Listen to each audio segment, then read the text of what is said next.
Kelly, it's Kevin. We're live.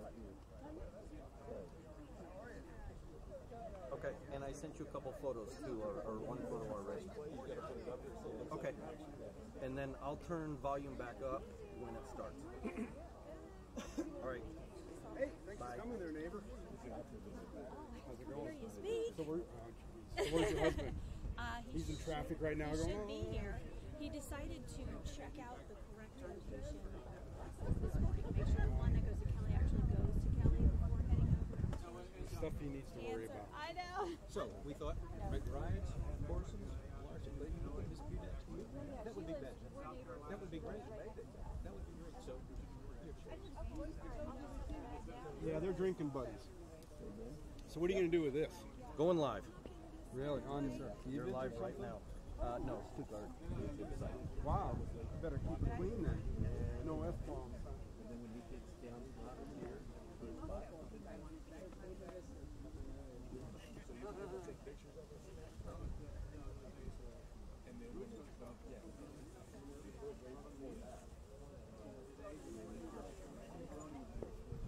So wait until he clears this bottom step until he comes back to a seat. Okay. That way he's not moving. That's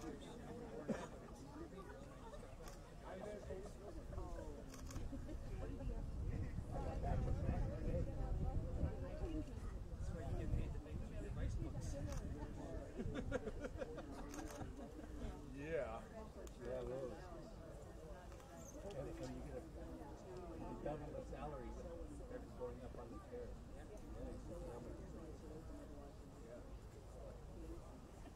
You gotta read that shrine.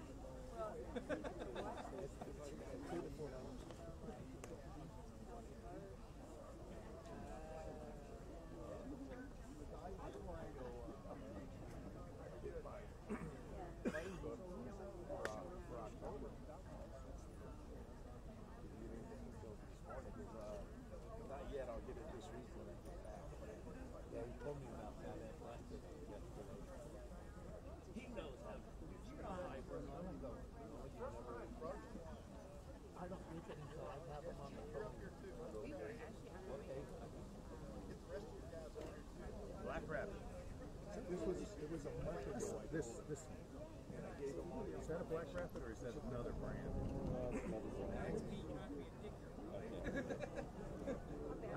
Doesn't matter. We got some Black Rapids. I still have yet to use them. I guess I'm old school and hard to make change my ways. Yeah. Well, these are not as good as those, I have to admit.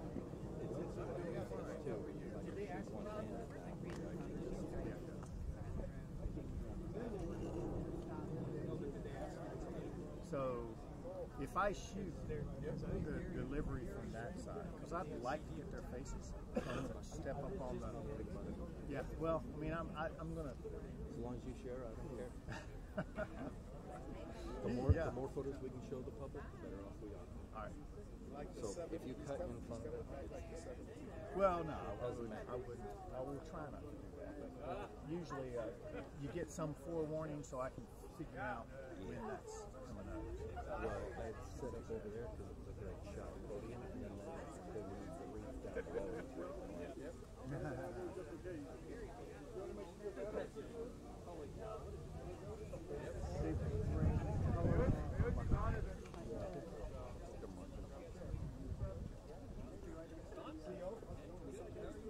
But they're not leaving.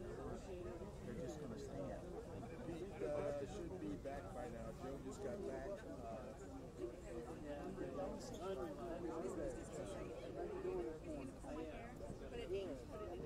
We got 3 live viewers. I'm sorry? 3 live viewers. Wow.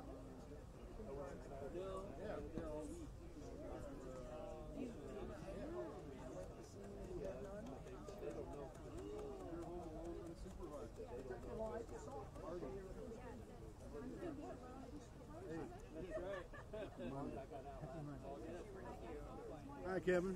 Happy Monday. Thank you. Good to see you. Good to see you too there.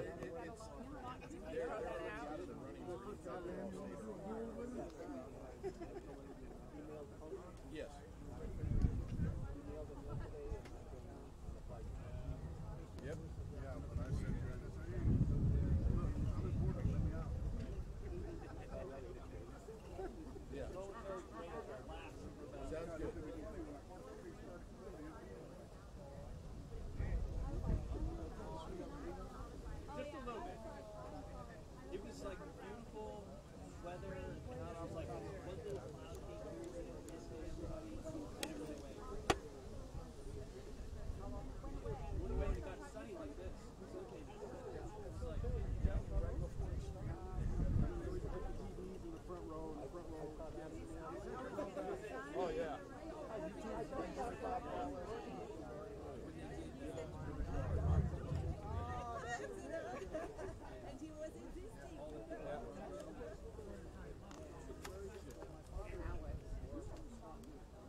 Ladies and gentlemen, our ceremony will begin in 3 minutes. Thank you. Meine Damen und Herren, wir beginnen in 3 Minuten.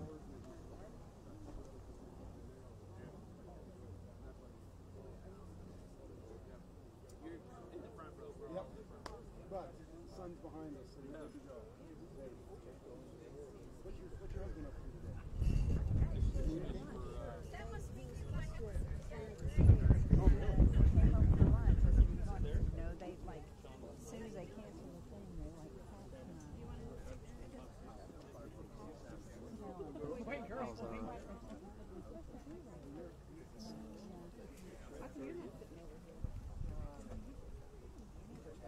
Yeah, I asked that same question.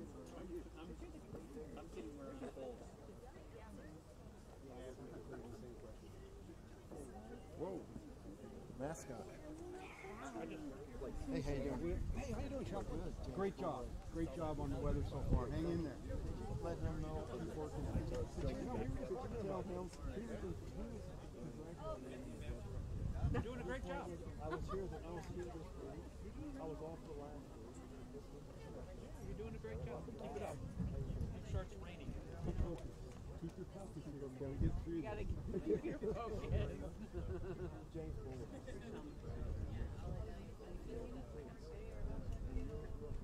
Yep. Guess they got some yoga. Yeah, I'm a chief. That's all I remember. Yeah, you too.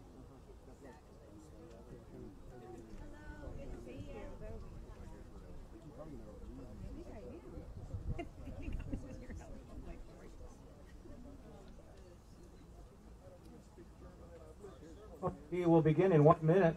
We'd ask that you take seats and please turn off or silence any of your electronic devices. Wir bitten Sie, Ihr Platz einzunehmen und schalten Sie bitte Ihr Telefon aus.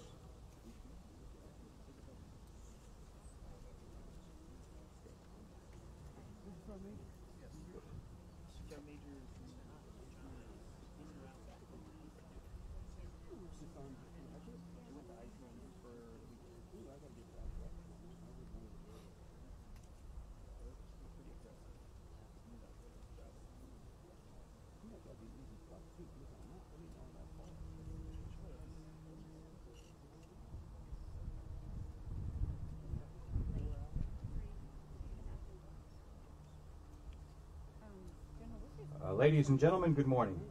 On behalf of Colonel Neil A. Corson, Commander, United States Army Garrison Stuttgart, and Command Sergeant Major Mariano Z. Alvarez, Garrison Command Sergeant Major, we welcome you to our memorial ceremony today on the 16th anniversary of the terrorist attacks which took place on 11 September 2001. And we'd like to thank all of you who attended and took the time to be with us today. At this time, we would ask you to all please playing of the national anthems of the Federal Republic of Germany and the United States of America, and remain standing for our invocation, which will be given by our garrison chaplain, Chaplain Bovar.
according to faith, I'd ask that you join with me as I lead us in prayer. Let us pray. Dear God, we seek your grace to strengthen us as we commemorate the lives of loved ones who have been lost on this day of anguish. As we remember the courage of the countless men and women who put their lives at risk in order to rescue the afflicted and defend our nation, we seek your grace to strengthen us. Grant healing and solace to our wounded hearts. Grant us strength to bear the loss of loved ones and to live in your will. Grant us the resilience in the face of hate and the courage to face it with dignity. Bring your peace to this world, and may we be your instruments of peace. Guide this time now. May your presence be felt. This I pray in Jesus' name. Amen. Please be seated.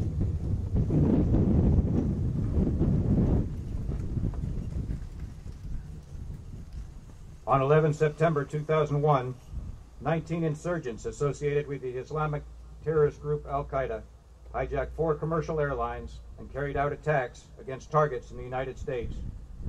2 aircraft flew into the World Trade Center in New York City, a third crashed into the Pentagon in Washington, D.C., and a fourth went down in a field near Shanksville, Pennsylvania, when passengers attempted to retake the aircraft from the hijackers. Often simply referred to as 9/11, the attacks that day resulted in extensive death and destruction and triggered major U.S. combat operations around the globe. Operations to find and destroy terrorist cells and formations that threatened the freedom of nations everywhere. Operations that continue to this day. 2,977 innocent people were killed in those attacks, including more than 400 police officers, firefighters, and first responders. That number includes 373 citizens of other nations, including 11 German citizens who perished in the attacks. Today, we pay tribute to those who lost their lives on that tragic day. At this time, veterans of foreign wars post 10/8/10 will place a wreath of remembrance at the flagpole.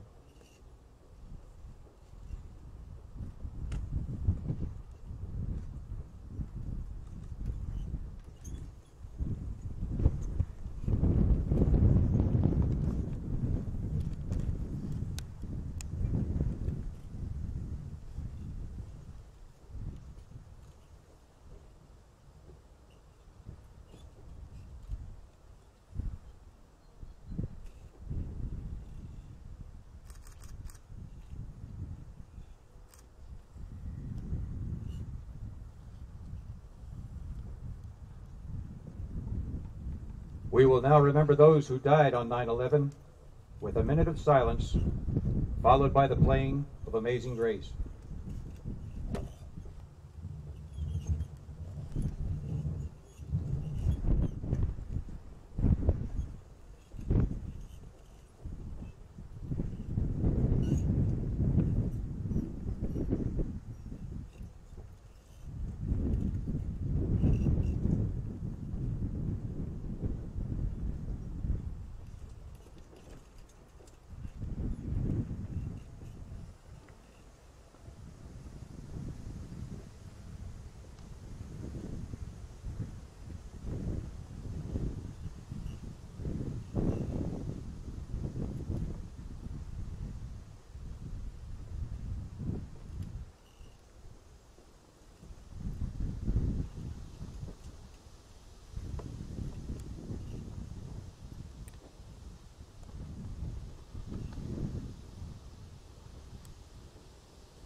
Ladies and gentlemen, our speaker for today's event, Chief of Staff, Marine Forces Europe and Africa, Colonel Sean McBride.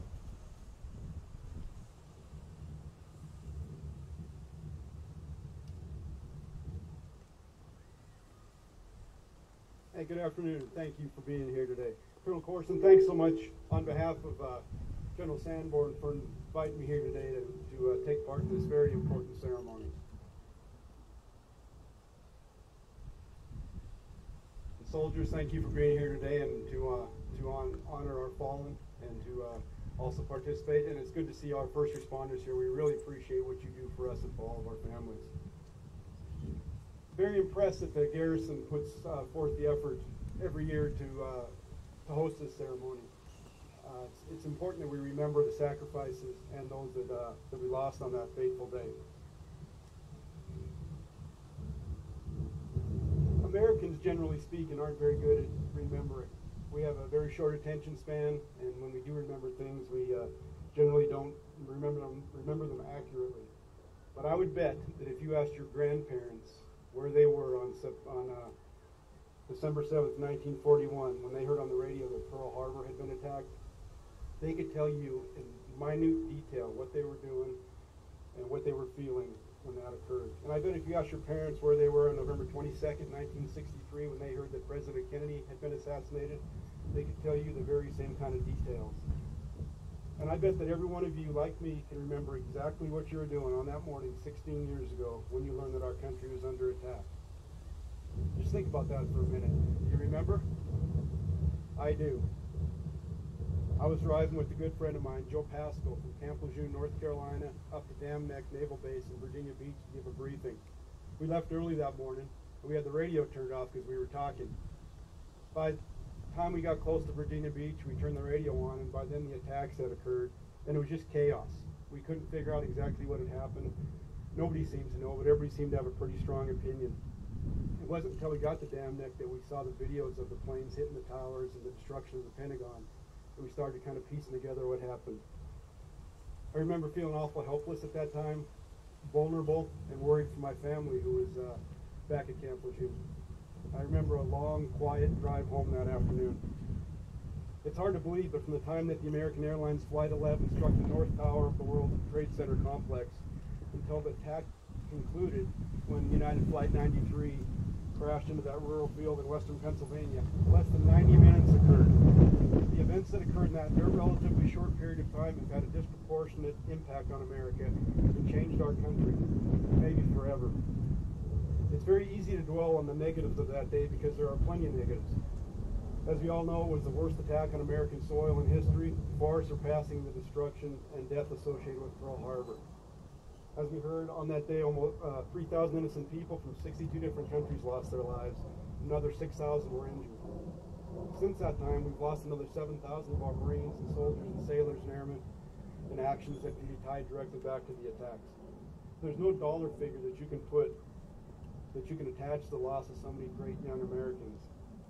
But beyond that tragic loss of life, the attack, which cost Al-Qaeda about $500,000, has cost the American taxpayers upwards of $5 trillion, depending on how you do the math. The attacks resulted in our nation now being at war continuously for the longest time in our history. Our high school sophomores have known nothing but war their entire lives. And if they have a family member in the service, they have no doubt spent many, many long nights worried about their mom or their dad or their brother or their sister who is deployed, again, in some godforsaken hellhole previously unheard of by the average American. Then there are the little things. We no longer feel completely safe back home. America's had the luxury of having two great oceans and allies to our north and our south that protect us. We were virtually untouchable by most of our adversaries prior to 9/11. Now in the back of our minds, even when we're home, in our hometowns, we realize that we may be vulnerable and we worry about our family's safety. It's harder to fly now. Remember when you could show up 30 minutes before a domestic flight, get right on the flight, go through security with your shoes on? No more. Now it's a 2-hour or more wait, shoes off, and you never know if you're going to be that lucky guy or gal that gets a little special attention from TSA. There are some that will argue that our increased focus on our security has weakened our civil rights, which of course has resulted in heated debate on what is more important, security, or civil rights?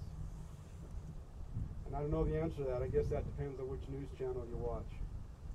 Of course, there were a lot of negative aspects associated with the 9/11 attacks, and no one could have faulted us if we allowed ourselves to dwell on them, to have been overcome by fear, to have shut down our borders and just hunkered down in our homes.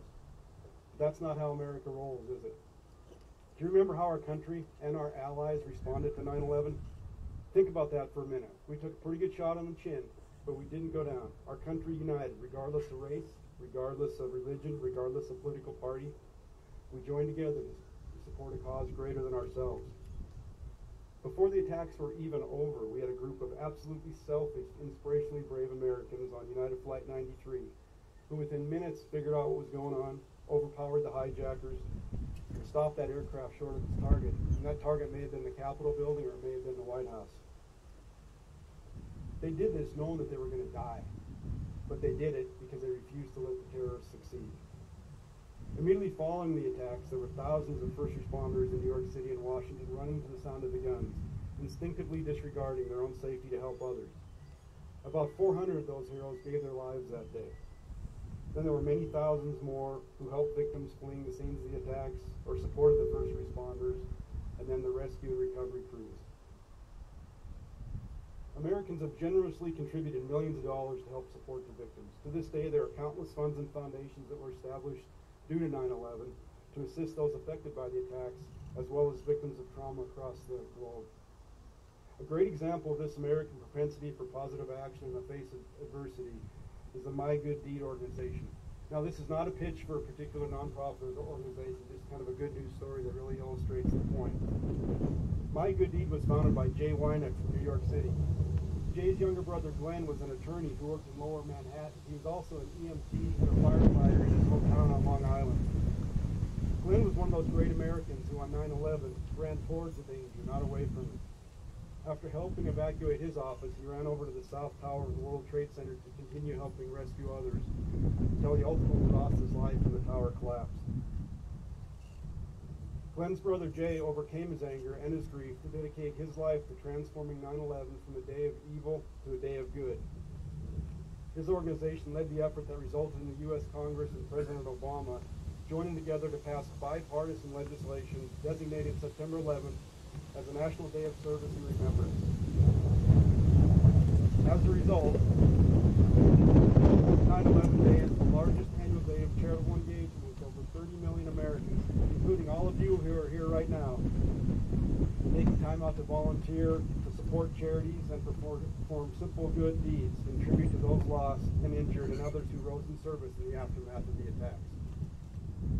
Just prior to 9/11, a couple of psychologists, Chris Peterson and Martin Seligman, conducted an internet survey to look for trends in the character strength of the average American. Well, then the attacks occur and the media starts reporting that people in the United States had been forever changed. So Doc Peterson and Doc Seligman decided to test that theory by conducting a second online survey. Comparing results from before and after 9/11, the researchers found an interesting pattern. 7 character traits showed a distinct increase: gratitude, hope, kindness, leadership, love, spirituality, and teamwork. Peterson and Seligman noted with interest that these 7 strengths encompass the theological virtues identified centuries ago by St. Paul: faith, hope, and charity. Quite simply, the results of those surveys indicate what many of us know instinctively, that immediately following a traumatic event, people turn to others, either providing help and support or receiving it. The 9/11 attacks caused Americans to take care of each other, to focus on their community rather than themselves, and the country collectively grew stronger because of it. Now, how about our military? It inspires me every day to think that almost every enlisted Marine up to the rank of gunnery sergeant and every officer up to the rank of major joined the Marine Corps after 9/11. Many of them joined because of 9/11. And I'm not just referring to the Marines. I specify them because I work with them every day, but I'm talking about all our soldiers and sailors and airmen and Coast Guardsmen. They joined knowing that they were going to be going into harm's way. Some were angry and joined out of a desire for revenge. Others joined to defend their country. And others joined simply because they were young, meat-eating Americans who wanted to get some. But my point is, they didn't have to join. They could have gone to school. They could have gone to work. They could have stayed in their basement playing Call of Duty. But they didn't. They answered the call of duty. They chose to serve their country, to answer to a calling bigger than themselves. And I stand in awe of our young, brave young servicemen and women every day when I watch what they do, and I'm comforted to know that they are the future of America, and because of them, our future is bright. Several years ago, I watched a video about the people who died in the Twin Towers. It included a lot of personal insights and phone conversations between loved ones that occurred during their last moments. It was hard to watch, but it illustrated the very best in humanity. Example after example of gratitude, hope, kindness, leadership, love, spirituality, and teamwork. But the video also explained to me for the first time the physics related to the event, the science behind why the towers collapsed. The key was in the supports, simple links that held the floors and the ceilings aloft, which in the intense heat of the fire were weakened until finally the sheer weight of the towers caused them to collapse upon themselves. While the terrorists were successful in bringing down the towers, they failed in their efforts to bring down our nation. They completely underestimated our resiliency, our patriotism, our national will, and our ability to unite, focus, and strike back. Their intent to destroy us through acts of terror simply served to galvanize and unite us against them rather than tear us down. They assumed that their act of terror would start a chain reaction to chaos, causing our country to crumble from within, much as the World Trade Center towers did. But they misunderstood where our strength is rooted. Everything that they hate about us is what makes us strong and will ultimately result in their defeat. So today I encourage you, use this occasion not only to remember the victims, the heroes, and the families affected by 9/11, but to also focus on those things that support and sustain us, those things that held us together as a nation, and still hold us together in our moments of peril. Things like our family, our friends, our colleagues, our community, our church. Take a minute to remember and recenter on what is important. Just as those people working on what ought to have been a normal day in the World Trade Center refocused in their last moments on what mattered most to them and demonstrated the very best of themselves, we should now endeavor to do the same. Thank you.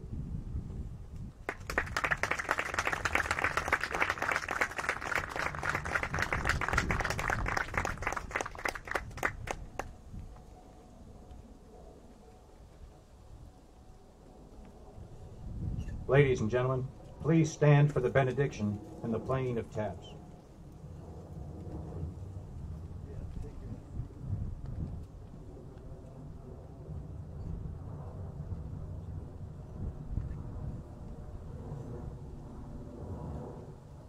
Let us pray.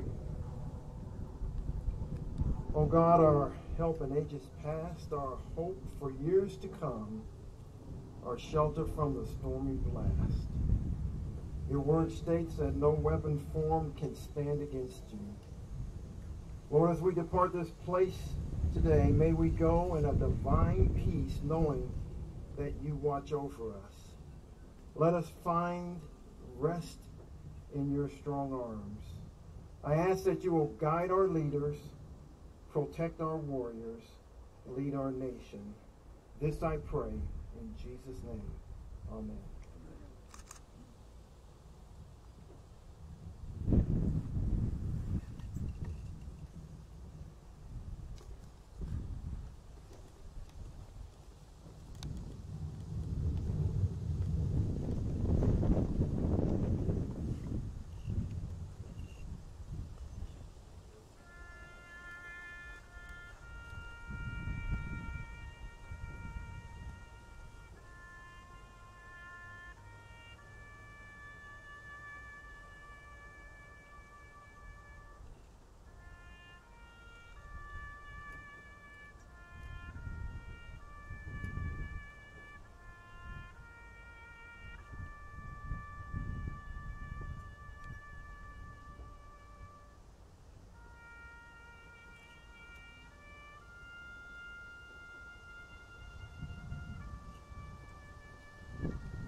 That concludes our ceremony for today.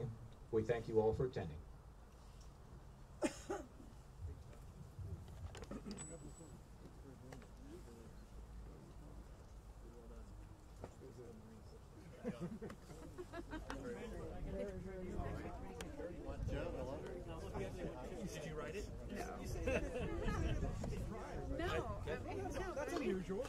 Yes, Colonel